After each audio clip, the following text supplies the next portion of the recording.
So, very warm welcome. It's lovely to see so many of you here on a very warm summer evening, and it's a particular delight to see so many from the intermediate course that has just finished, so a real welcome if it's your first time at Sangha Night. So, we're coming to the end of a one-year theme at Sangha Nights, and the title of that theme has been Buddhism Through Time and Space. So, through the most of last year, we have been on a historical and geographical journey from India 2,500 years ago, through China, Japan and Tibet, and we've encountered a lot of key figures in Buddhist history. And now we have arrived in the 21st century in Sheffield, here and now. Some of my earliest contacts with Buddhism were before I came to the centre. So I've come across all sorts of different varieties of Buddhism. So in Dharamsala in North India, I witnessed this bizarre display of Tibetan monks having dramatic debates in the open air, clapping their hands at each other as they made philosophical points. So that was one of the first forms of Buddhism that I saw. And I also encountered Buddhism in Sri Lanka, where I saw really over-the-top parades with dancers and fire throwers and elephants. And I also, when I was in Bodh Gaya, I spent quite a lot of time in a Japanese temple, and that was a place of real quiet, calm and meditation. If it wasn't that there was a Buddha image in all of those situations, I probably wouldn't have recognised them as being part of the same religion. So how did that come about? Well, Buddhism, as we know it, started with the Buddha 2,500 years ago in North India. So after 7 long years of questing, he had a direct experience of reality. He saw the way things really are, and this radically changed him and the way that he saw the world. And this became known as enlightenment. And once he'd absorbed this experience, he realised that he had to try to communicate it to others, somehow.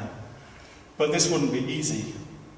So he'd had a direct face-to-face experience with reality that couldn't really be fully captured in words and concepts, couldn't really be described. So the Buddha did provide some concepts and doctrines to try and describe this experience he'd had. But the huge majority of his teachings to his followers were actually methods and practices. They were methods and practices which, if people practiced sincerely, would lead them closer to directly experiencing that same vision of reality that he had. So the Buddha wasn't concerned with founding a religion. He was concerned with helping people to grow and move in the direction of truth and beauty and fulfillment. And as Buddhism has spread around the world and met different cultures with different people of different temperaments, different strengths and different weaknesses, these methods have evolved, they've changed. So different cultural situations have given birth to different methods and practices that are most effective in those situations.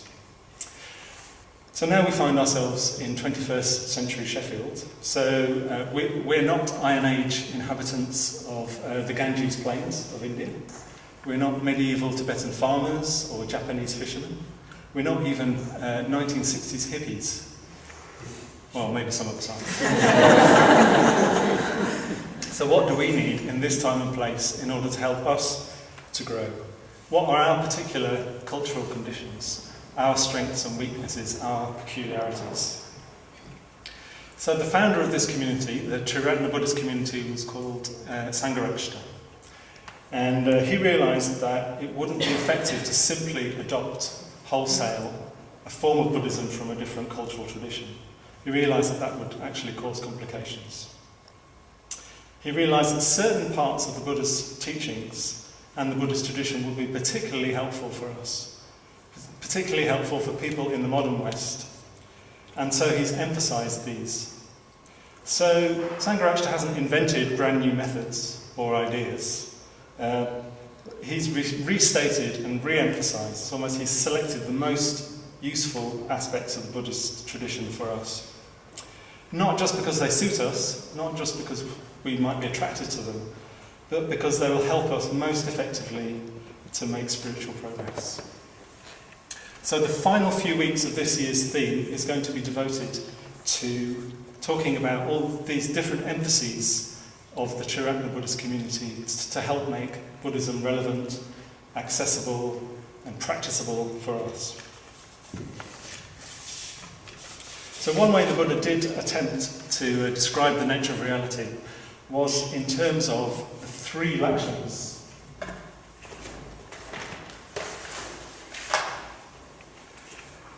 So people who've just done the last introductory course will be familiar with this, but I'll go over them briefly.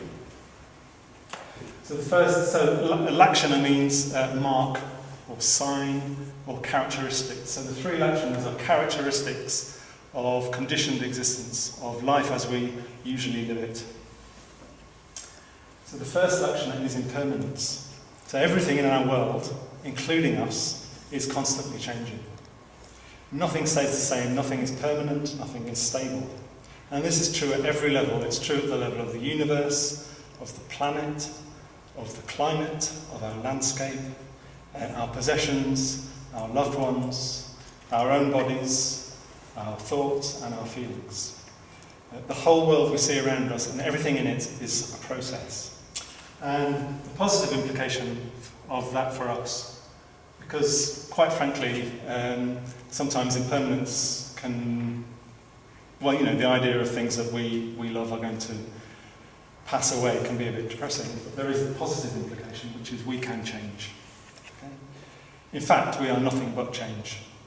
We have great potential to change in a direction that will truly fulfill us. And then the second lakshana, the second characteristic of conditioned existence is unsatisfactoriness. So because everything, including us, will pass away, we can't rely on outer things for lasting happiness. But that's just what we try to do. And when we do that, we tend to feel disappointed or frustrated. So life as we usually live it, however well our life is going, however much pleasure there is in our life, is characterised by this sort of background tinge of dissatisfaction. Because deep down, we know that the things that we look for happiness are not dependable, they're not reliable. They'll change, they'll break, we'll get bored of them. And deep down we know that it's only by making our potential a reality that we will find satisfaction. So, unsatisfactoriness doesn't sound very uplifting, but again there's a very positive implication of that, which is that happiness is possible, and it's a happiness that comes from inside. So lasting satisfaction is possible if we can free ourselves from constantly chasing after outer things and start to uncover our inner riches. And then the third lakshana is no fixed separate self. No fixed separate self. Nothing, including us, has fixed separate existence. Nothing in reality is completely independent or autonomous. We like to think of ourselves as independent, but actually, in reality, nothing is completely independent. Everything relies on a whole range of other conditions. So, if you just spent a few seconds reflecting on you sitting here now in this place and all the conditions that have led to you coming here, it wouldn't take very long for you to realise that you're not an independent, autonomous being. So everything is part of many other processes. It's not that we don't have a self. The Buddha didn't teach that we don't have a self. But he taught that we always have a new self. We always continually have the opportunity to create a new self. And it's a self that's not separate, it's a self that's interrelated. So the positive side of no fixed separate self is that we are all interrelated, all interconnected. We're not just separate, lonely beings in a hostile world. How I am affects those around me. How others are affects me. So we're part of something much bigger than little old me. Something far more wonderful, far more mysterious than we could possibly bring into beings ourselves as an individual. Fulfillment comes from opening up to joining in with that mystery rather than cutting ourselves off, living just for ourselves. So the context is everything. So if we're all going to move towards realising our potential, and in a way that's the thread that runs through all the three lakshanas, is that we have the potential to change, to realise our potential. If we're to do that, we need to find contexts that will support our growth, here and now in the 21st century. We simply can't do it alone. We need each other. So a couple of weeks ago I went on a solitary retreat, and so that's a context when obviously I was alone. I wasn't with other people, I couldn't rely on other people. I didn't have the Sangha around me. And to be honest, when I arrived there, as someone who lives and works here and is constantly surrounded by people, I felt relief. Okay, I'll read you a little bit what I wrote on the first night of my solitary retreat. It's such a relief to be on my own. When I'm alone, there is a release of pressure.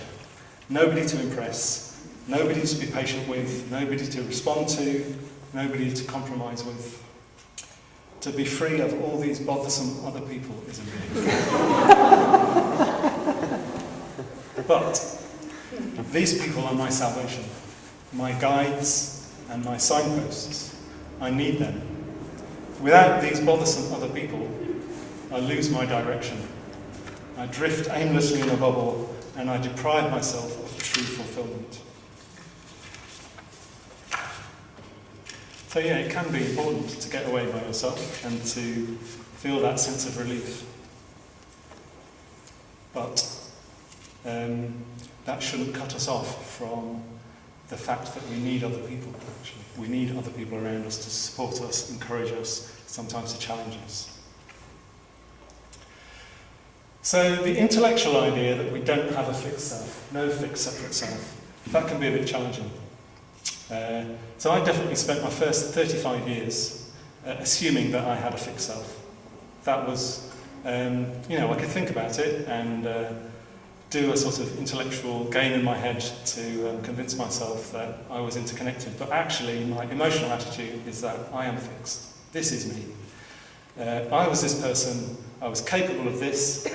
I was not capable of that. I liked this. I didn't like that. And I could go so far, but no further. That was how I existed. So there are ways that we can intellectually investigate this idea of a fixed self. This thing that I call myself, this thing that I label myself, I identify with so much, does it really exist? There are practices, there are reflections to help us get to the bottom of that. But there's a bit of a catch-22 problem with this, particularly for practitioners in the modern West. So if we spend loads of time analysing and talking about whether we have a self or not, we can end up being more obsessed with ourselves than ever. So this is something Sangha said on that subject. So the sense of a fixed, separate self ultimately is to be eliminated. And certain practices are available for that purpose. But, paradoxically, the more we struggle head-on to eliminate this sense of fixed, separate self, the subtler and more dangerous it becomes. Like an unwanted but faithful dog, it is kicked out the front door, only to creep in again at the back. So, this unwanted but faithful dog could be said to represent self-obsession, actually, self-centeredness, self-preoccupation. Those of you, so we had a festival here recently, and we were celebrating the Dharma, the teachings of the Buddha. And during that festival, we were invited to take a little Dharma teaching from the shrine. I've got mine. And this is what it said. All the suffering in the world comes from obsession with ourselves. All the joy in the world comes from goodwill for others. Why say more? The fool looks out only for his own benefit. The wise person acts for the benefit of all. Just look at the difference between them. So, Sometimes you take Dharma teachings from the shrine and you think, oh, this was meant for me, this is perfect for me, just right here and now. I think this would be relevant for me any day of the week. Any day of the week.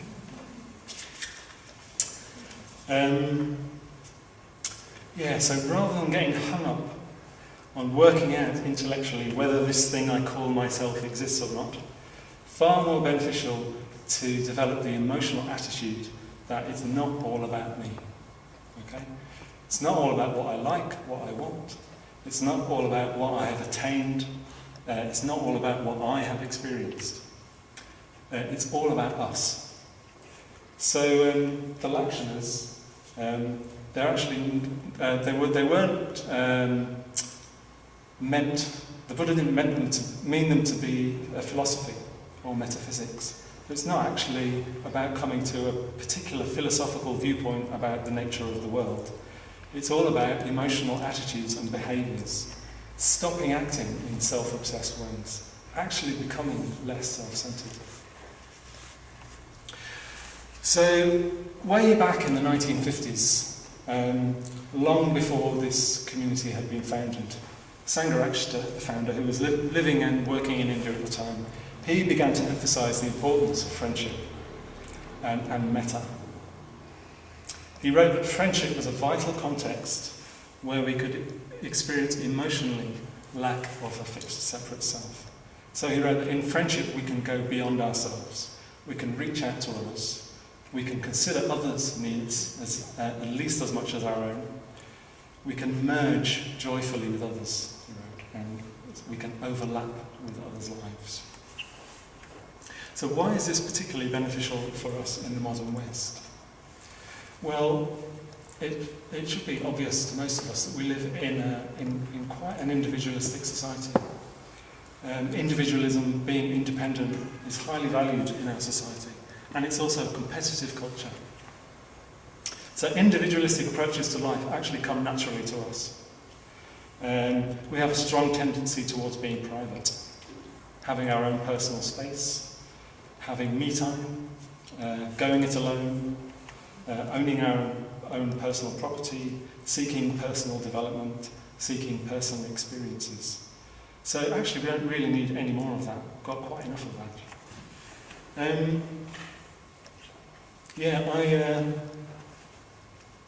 I used to live and work in India. I was there for about 4 years, working in a children's project. And in this children's project, there was no personal time or space.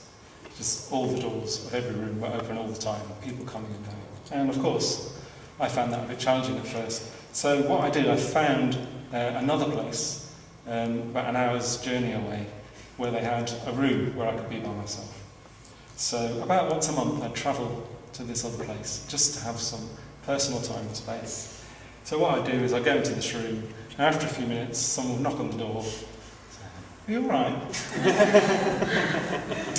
So then there'd be a bit of a conversation, and then finally I'd say, oh, actually, I quite like to be alone. Quite like to have a bit of time to myself. Is there anything wrong? No, actually, I just like to be by myself. No. I think you need some food or drink. And I'm going to keep you company because I think there's something. No, actually, I really would like to be by myself. They wouldn't have it. It was completely alien to those people. They were Indian village people, and they almost saw it as something a bit pathological, as quite worrying that I needed to be by myself.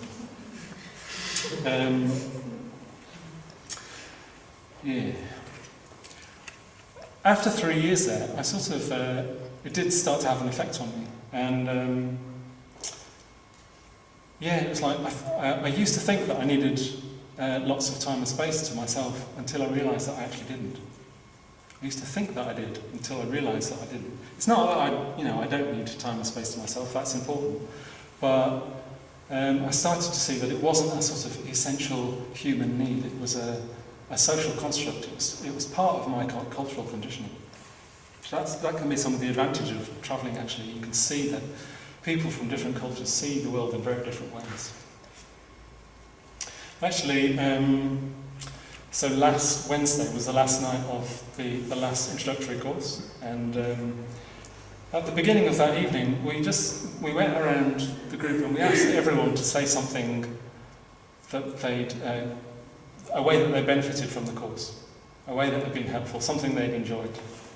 So we went round. And nearly everybody talked about the joy of community, connecting with like-minded people, gaining confidence to communicate with others, and about things that actually matter. Again and again. Actually, not one person talked about meditation. I answer the phone calls when people ask to go on an introductory course, and most people come on our introductory course because they want to learn how to meditate. That's why I came on the course.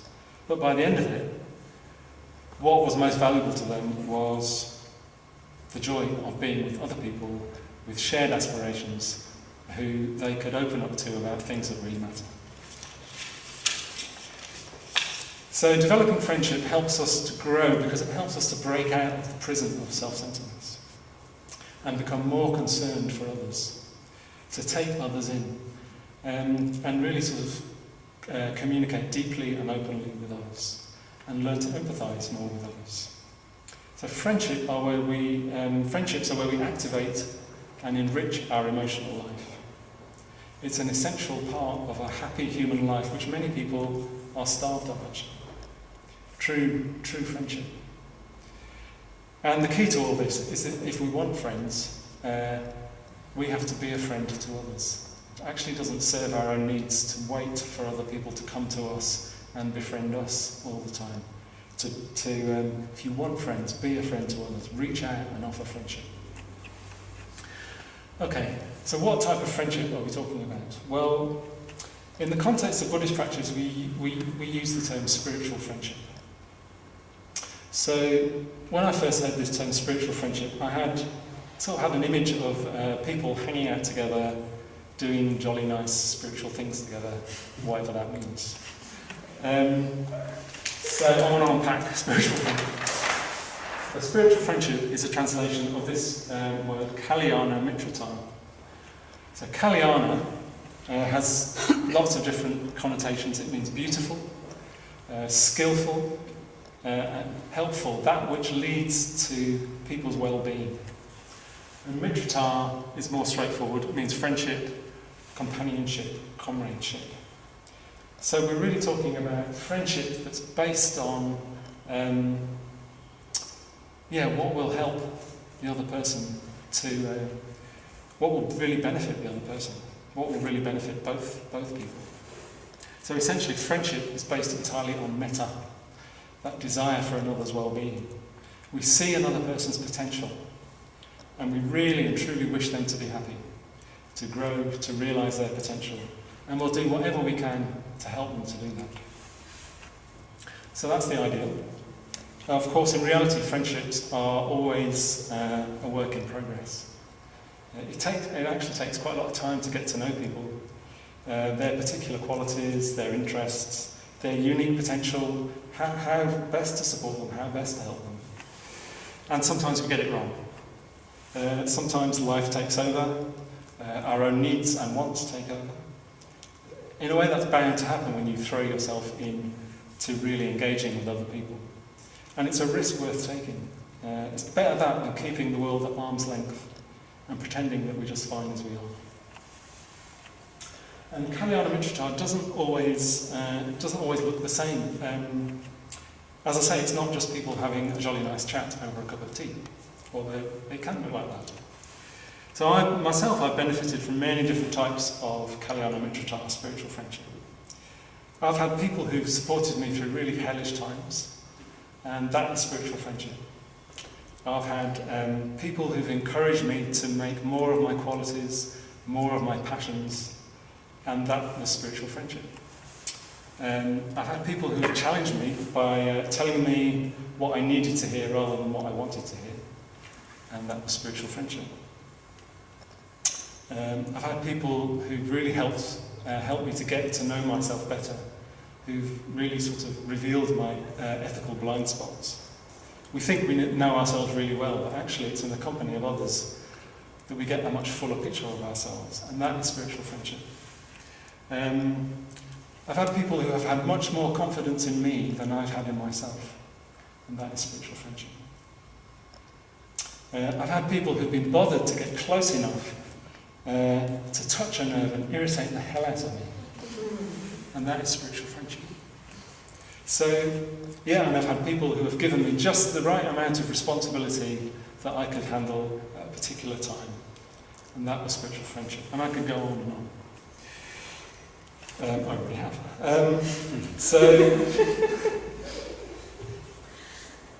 I've also had the opportunity to, and this was mentioned last week at the introductory course as well, I've had the opportunity to form friendships with people that I would not have been friends with in any other situation. And especially I benefited from the friendship of older, wiser people. People older, not necessarily older, wiser and more experienced than myself. But what all of these people, what all of these situations had in common was that they had my best interests at heart.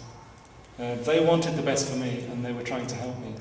So when you know that and you can really trust that, then spiritual friendships, they're like a never-ending heap of treasure. We can learn a lot on our own, but eventually, however much we devour Dharma books, however much we meditate, however much we reflect internally about the nature of reality, we do need to go into deep, living communication with other people, with others who share our values and aspirations. Actually, that's the only way that we can spiritually develop in a rounded way. We tend to be very attracted by the image of a solitary Buddha, meditating alone, at peace, undisturbed, like me on my solitary retreat. Oh, what a relief. But actually, that's not how the Buddha chose to live. That's a bit of a sort of a one-sided image of the Buddha. In reality, the Buddha wandered around from place to place, and he was nearly always in contact with other people, so that he could communicate, so that he could benefit other people. He spent a lot of time on the edges of the biggest cities of that area and devoted himself to building a vibrant spiritual community. Not only that, but throughout his life, he was accompanied by an attendant. So the attendant saw to the Buddha's practical needs, and he also liaised with those who came to see the Buddha. But he wasn't just an attendant, he was also a companion for the Buddha. So right from the start, and for the Buddha himself, spiritual friendship played an important part, played an integral part. So an enlightened person clearly doesn't go beyond friendship into some sort of bubble of private bliss. So this emphasis on friendship in Triratna Buddhist community is nothing new, actually. It's a restatement of something quite fundamental in the Buddhist tradition that some traditions have lost sight of or just stopped emphasizing. So the Buddha had a whole series of personal attendants, companions throughout his life. And it must have been a really plum job to spend so much time in direct contact with this being who was oozing wisdom and compassion. And one of the Buddha's earliest attendants was called Meghiya. Oh, and here he comes.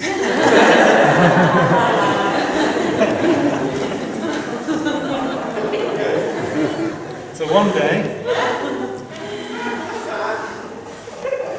Meghiya was returning to the Buddha after going on his begging rounds, walking along the banks of a river.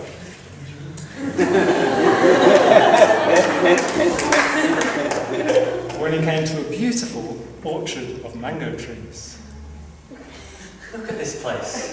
You've got this lovely running stream, conveniently placed meditation cushions, and trees that grow mangoes. Possibly. This is clearly, if I'm going to break through to enlightenment, this is the spot, this is where I need to be. I'm going to have to go and tell the Buddha. Might be.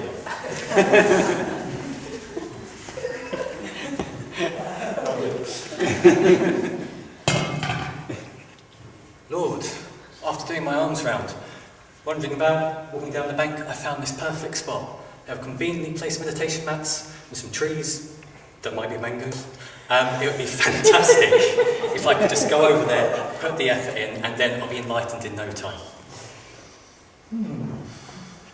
I don't really think that's such a good idea, actually, Maggie. So we're alone here, and maybe you should wait until someone else comes to join us. So, yes, stay with me, work with me, help me. But, Lord, I've heard all these stories about you sitting under a tree and that you attain enlightenment that way. I mean, surely it's my go. Surely I should have the turn to put the effort in. You guys think I should sit under the tree, don't you?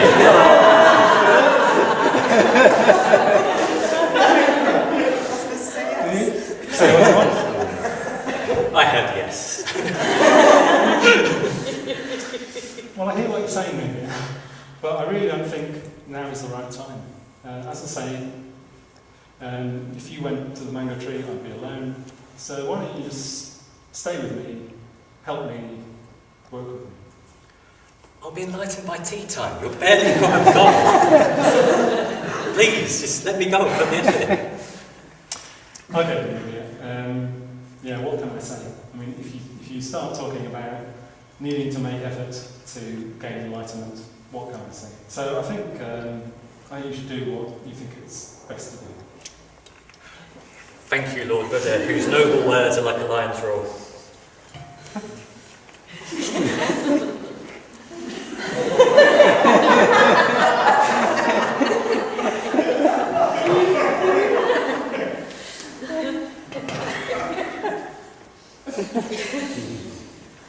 Watch out for the mangoes.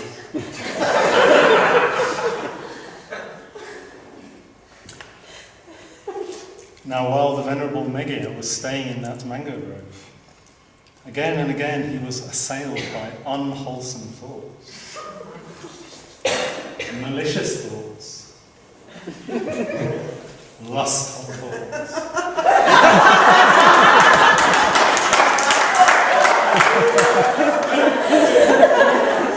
harmful thoughts. And after some time, is your cue? Well, this is rubbish. You know, I've got the tatty robe, I've left the family and gone to become a monk, I've got the begging bowl, I'm sitting down doing meditation, and I've got all these thoughts coming in. I mean, this is just rubbish. Just have another go. No, all over again. These thoughts keep coming back. It's no good. It's just not going to work. I'll have to go back.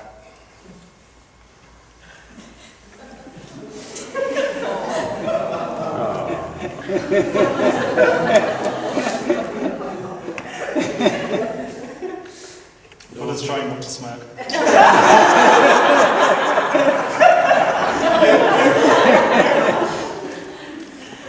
Lord, I was sat under a tree that's clearly not a mango, and I was trying to meditate, and these thoughts kept coming up. I mean, there was harmful thoughts, malicious thoughts, lots of sex. Just couldn't do it, couldn't break through to enlightenment. Interesting. I think maybe you weren't ready. So enlightenment isn't just something on tap. Our minds and hearts have to be mature enough, ready, before we can handle liberation. Do you happen to have a pithy teaching for me? Well, as a matter of fact, I do. Here's a flip chart I prepared.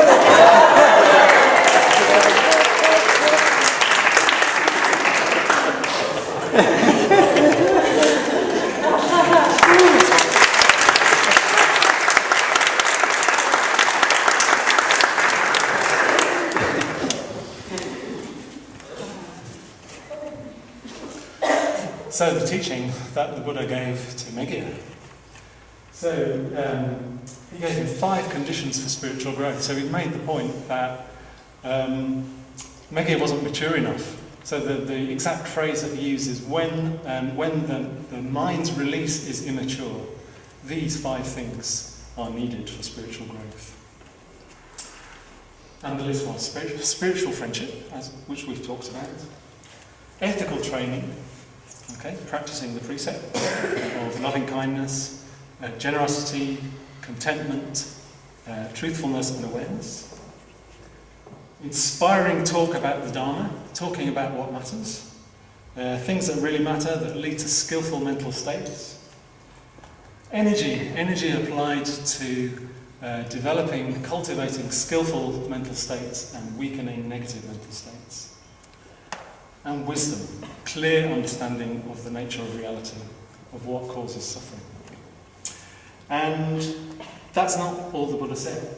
So after going through the list, he said, actually, the most important of these is spiritual friendship. Because spiritual friendship is the key to all the others. Spiritual friendship opens the way to every other aspect of spiritual life. Without spiritual friendship, lasting progress is just not going to happen. Spiritual friendship makes all other progress possible. It matures us over time, and it makes us ripe for liberation. Okay, so Megaya, I always feel a bit sorry for Megaya. I mean, he's trying his hardest. I think he was probably a sincere but slightly misguided practitioner. But he was going for enlightenment on his own terms, and in quite an individualistic, forceful way. So he had this wonderful opportunity to live with the Buddha, learn from the Buddha himself. He didn't realise that any progress that he'd made so far was dependent on those conditions. He was standing on the shoulders of a spiritual giant. He was getting a piggyback from a spiritual giant. And when those conditions weren't there, he floundered. And Megaya didn't really value that opportunity. Sharing the life of a wise friend can really give us a glimpse of wisdom itself, a taste of wisdom, an inroad into wisdom. So the wise friend can transform our lives by their example. And another thing about Megaya is that he was quite unfeeling towards the Buddha. So the Buddha would have been alone. The Buddha needed some help. And so in a way Megaya lacked metta. Maybe he should have been doing a bit more metta bhavana. He didn't value friendship. He didn't value friendship enough. He hadn't actually learned how to be a friend, what that meant. He was prepared to put himself and his own wants above the needs of the Buddha. He thought he knew better. And the third thing about Megaya was that he was quite unaware. He was ignoring the changes he really needed to make because he has his mind set on having some amazing advanced personal experiences in meditation. So it's like a small part of Megaya was prospecting ahead for gold, but the greater part of him was just lagging far behind. He simply wasn't ready for that. He wasn't mature enough, he wasn't positive enough, he wasn't integrated enough. There was a lot more of the messy work of transformation that needed to happen first. So spiritual attainment isn't something that we own or wear as a badge of honour. That misses the whole point. If our approach is individualistic, by default it means that we're not mature enough. Sometimes, most of the time maybe, we need to forget about ourselves and the minute details of our minds and simply serve our friends, work with them, reach out to them, actually go beyond ourselves. Have the attitude, it's not all about me, it's all about us. And in many ways, Megaya is a very good archetype for the modern Western practitioner, for our particular tendencies. So there are some very relevant lessons for us which I've brought out. We need to really appreciate and rely on good conditions when they're available. They may not always be available. We need to value the friendship of those who are more experienced than ourselves and to really be willing to take their advice, even if it goes against what we want and what we think. And rather than being in a hurry for personal liberation, for personal experiences, we need to relax, to open up to our friends and have the attitude that it's not all about me. And we need to apply ourselves steadily to the work of transforming every aspect of our being, and that takes time. So,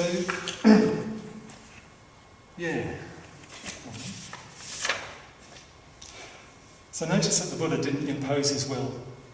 Okay? He didn't impose his will on Megaya. He didn't give him an order. He didn't say, you can't go to the mango grove.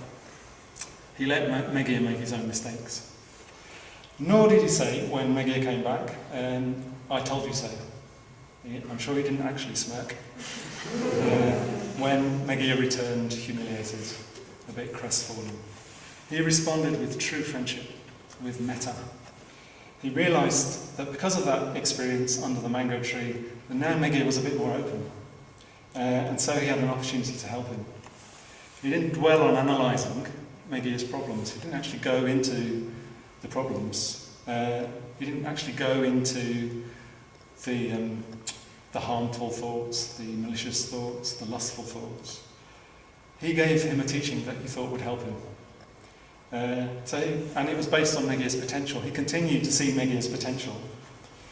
And that was his only concern as a friend.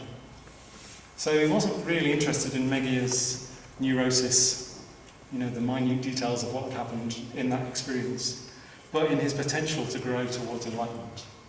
So the Buddha, the enlightened mind, expresses itself as friendship, as metta. And the teaching he gave was quite clear. So spiritual friendship opens the way to every other aspect of spiritual life.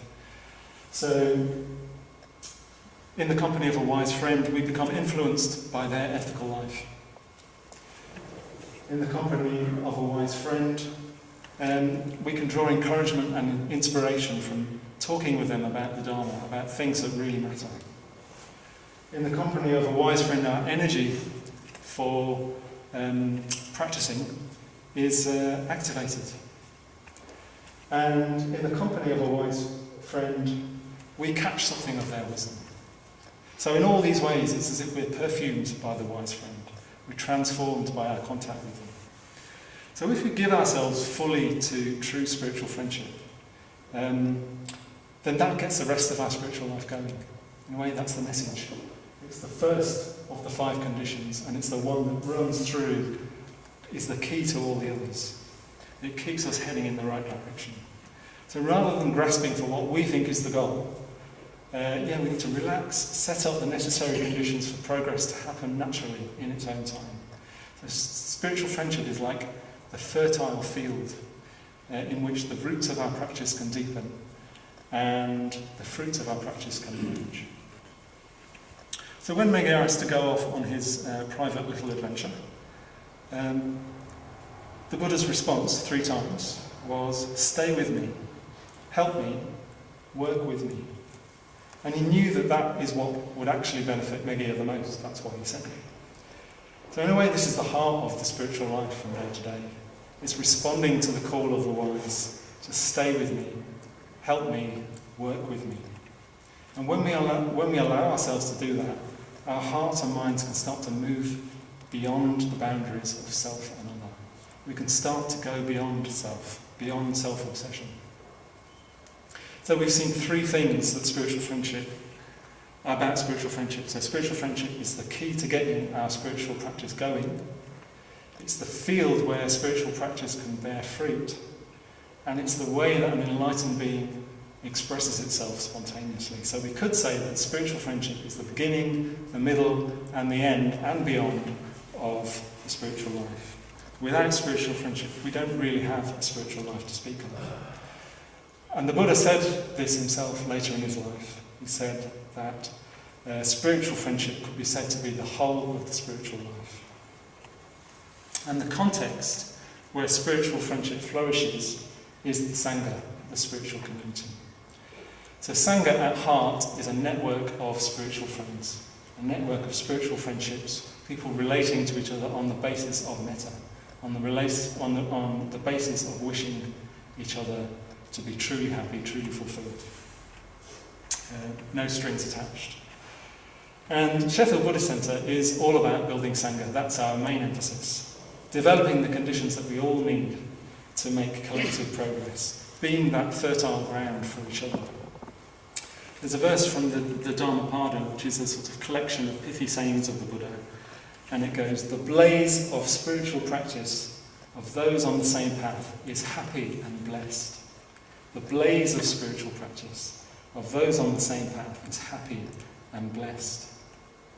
So if self-obsession is the root of our suffering, then we need a context where we can expand beyond that. Engaging with Sangha involves not getting hung up on me and my personal experiences, but adopting the much greater, the much more noble attitude that it's all about us. Everybody's liberation. So before this talk, I was getting a bit anxious, a bit self-obsessed, and earlier in the day, my wise friend Maitridasa said to me, "Why don't you go and look at the Sangha board?" So the Sangha board is a big board that we've got with photographs of nearly everyone in the Sangha. Why don't you go and have a look at the Sangha board in a way, and that's all he said, in a way giving me the teaching, it's not all about you, it's all about us. So, yeah, another example of the benefits of having a wise friend. Individual practice will always be limited in its effects on us and the world. But if we listen to and respond to the Buddha's plea to Meghiya to stay with me, to help me, to work with me, then together in time we could make a radical difference to our world that's beyond our wildest imaginations. So, stay with us, help us, work with us.